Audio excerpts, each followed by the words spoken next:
Chakula kipo? Kipo. Hebu tuwekea hapo sahani mbili basi, changamka kidogo. Haya sawa wanangu. Amka mama, hatuna muda bwana. Kama kazi inakutia tafuta bibinti bwana. Kama nayo umri ushaenda. Naleta. Umri umeenda bwana, changamka bwana. Kazi na umri. Kazi na umri bi mkubwa, changamka. Tuko busy.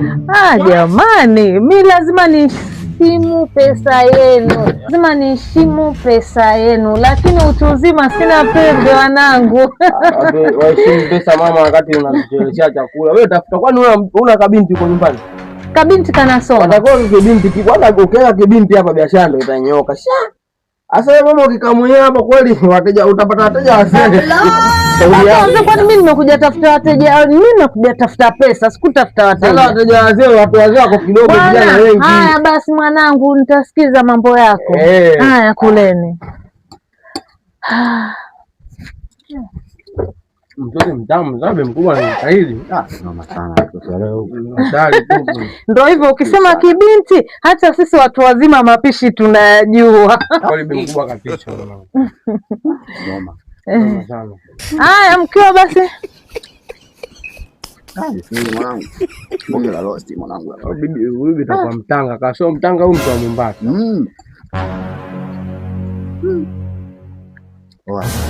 Hatari. Chakula lako wachamaliza.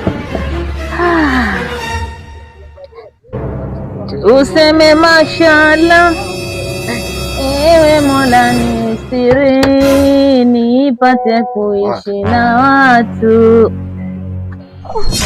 Ewe Mola Mola wangu nisitiri,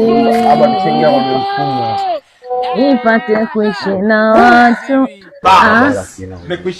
Mimi mwenyewe wangu sioni. Mama, wewe hakuna mkopo? Hawa ndio wale tuambia waja. Fanyeni. Mpatieni mama. Ela mama tumeangusha. Nimekwambia nipe pesa yangu. Hela tumetupa, hatuna. Sisi tumekuja kuangalia hapa, hela hatuna. Wewe ulikuwa unataka binti hapa kwenye hotelini, ulikuwa unataka binti. Sasa ngoja nikwambie, hapa sina Uislamu. Sijui unanielewa? Ngoja nikuonyeshe. Wewe keep quiet. Wewe unaongea na nani? Ni mkubwa wewe Muislamu. Wewe